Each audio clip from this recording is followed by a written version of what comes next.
Bonjour à tous et bienvenue dans cette nouvelle vidéo où je vais vous parler du péché.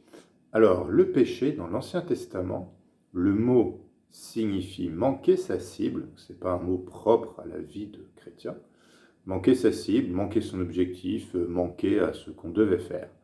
Et dans le Nouveau Testament, le mot grec c'est amartia. Alors je ne sais pas si je le prononce bien parce que je n'ai pas fait de grec, et ça signifie désobéir, à Dieu, désobéir aux lois divines. Alors justement, ça fait le lien avec les deux façons de pécher. La parole nous dit dans 1 Jean 3, verset 4, que le péché, c'est désobéir aux lois divines.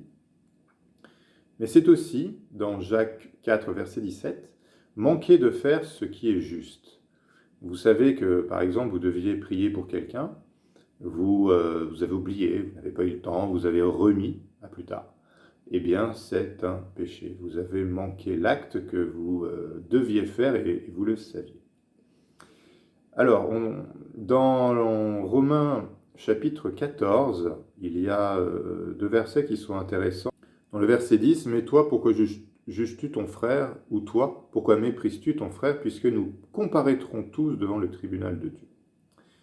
Et dans le verset 12, « Ainsi chacun de nous rendra compte à Dieu pour lui-même. » Il faut savoir aussi que c'est impossible pour un homme de ne pas pécher. On va prendre 1 Jean 1, verset 8, voilà, qui dit « Si nous disons que nous n'avons pas de péché, nous nous séduisons nous-mêmes, et la vérité n'est point en nous. » Effectivement, il n'y a que Christ qui n'a pas péché, qui a accompli, qui a accompli la loi, l'ancienne loi, et c'est par son sacrifice, par le fait que le péché a été vaincu à la croix, que nous en sommes pardonnés. Et je ferai aussi une vidéo sur la grâce pour traiter justement du péché et de la grâce.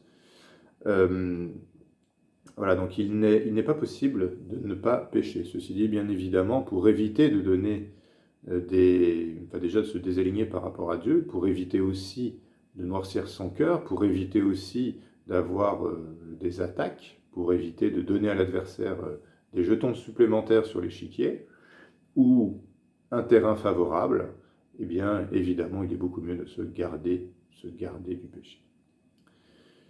Alors, on a 1 Corinthiens 6, ça je vous invite à lire les versets donc, de 9 jusqu'à 11. Il y a mention de différents péchés, ce qui m'invite à penser qu'ils ne sont pas tous identiques en termes de gravité. Il y en a certains du coup qui empêchent d'aller au royaume de Dieu. La question étant si ces péchés sont passés, que donc il y a eu repentance, je pense du coup qu'ils sont pardonnés, mais si ces péchés demeurent, à ce moment-là, il ne sera pas possible d'entrer au royaume de Dieu par la nature même des choses finalement. Voilà, je vous invite vraiment à lire donc, le 1 Corinthiens 6, les versets 9 jusqu'à 11. Comment faire pour ne pas pécher?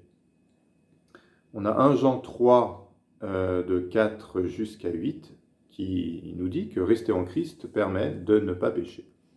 Je vais vous les lire. « Quiconque pratique le péché transgresse la loi, et le péché est la transgression de la loi. Or, vous le savez, Jésus est apparu pour ôter les péchés, et il n'y a point en lui de péché. Quiconque demeure en lui ne pratique pas le péché. Quiconque pratique le péché ne l'a pas vu et ne l'a pas connu.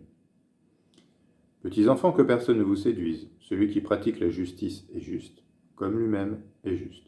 Celui qui pratique le péché est du diable, car le diable pêche dès le commencement. Le Fils de Dieu a paru afin de détruire les œuvres du diable. » Alors on peut ajouter le verset 9. « Quiconque est né de Dieu ne pratique pas le péché, parce que la semence de Dieu demeure en lui, et il ne peut pécher parce qu'il est né de Dieu. » Voilà, je vous invite aussi à lire ce chapitre complètement, qui est absolument merveilleux sur voilà, cette nouvelle naissance, sur cette nouvelle identité que nous avons. Et donc les choses sont très claires, bien que le péché ait été vaincu à la croix, bien qu'il soit pardonné après la repentance, bien entendu, eh bien, nous ne sommes absolument pas encouragés à pécher, bien au contraire, pour nous préserver, pour être au plus près de Dieu. Et comme les versets le stipulent, naturellement, étant en Christ, nous sommes encourager à ne pas pécher et à détester ces choses. On va poursuivre avec le péché que l'on fait en sachant qu'il est péché. Donc, je vais vous lire Hébreux chapitre 10, versets 26 jusqu'à 29.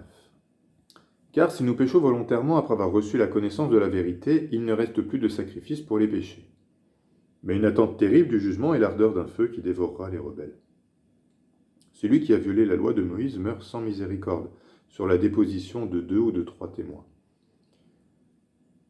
De quel pire châtiment pensez-vous que sera jugé digne celui qui aura foulé aux pieds le Fils de Dieu, qui aura tenu pour profane le sang de l'alliance par lequel il a été sanctifié et qui aura outragé l'esprit de la grâce? Et voilà, donc du coup dans ces versets, on se rend bien compte qu'avoir la connaissance du péché doit nous pousser naturellement à ne pas pécher, et que c'est quand même, voilà, comme il est dit, une attente terrible du jugement de l'ardeur d'un feu qui dévorera les rebelles. Il ne faut évidemment pas, quand on a la connaissance de la vérité, pécher, en tout cas éviter au maximum. Il y a toujours un combat à ce niveau-là, et soyez vraiment encouragés pour ça. Parce que certains pêchent mais n'ont pas conscience que la chose est mauvaise, ou alors sont dans le déni. Vous avez les révélations, vous avez aussi la force spirituelle, comment dire, la lumière spirituelle de savoir que cela est mauvais.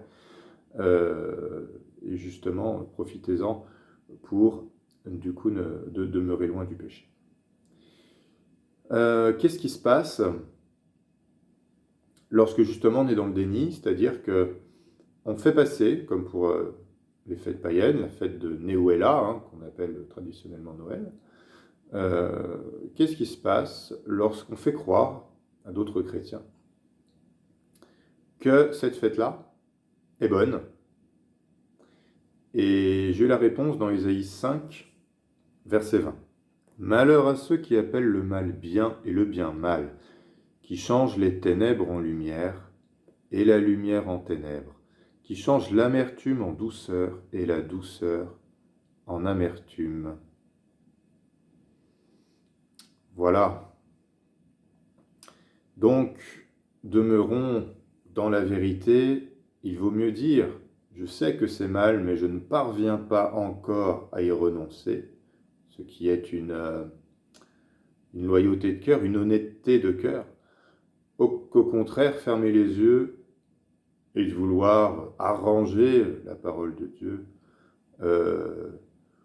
d'essayer de trouver des astuces pour faire passer pour bien ce qui ne l'est évidemment pas. Et il y a des choses sur lesquelles, bien évidemment, la connaissance est irréfutable. Dans 1 Corinthiens 5, tout le chapitre 5, vous avez une description des relations qui peuvent être toxiques. Il est mention en tout cas dedans, des relations toxiques entre frères. On va prendre 2 Timothée 2, 22. Voilà, c'est pour vous encourager. « Fuis les passions de la jeunesse et recherche la justice, la foi, l'amour, la paix avec ceux qui invoquent le Seigneur d'un cœur pur. » Voilà, une belle parole encourageante. Il y a d'autres versets qui parlent évidemment du péché. J'ai essayé de dégrossir un maximum pour que vous compreniez. Je vous souhaite une excellente journée et merci d'avoir suivi cette vidéo. À bientôt.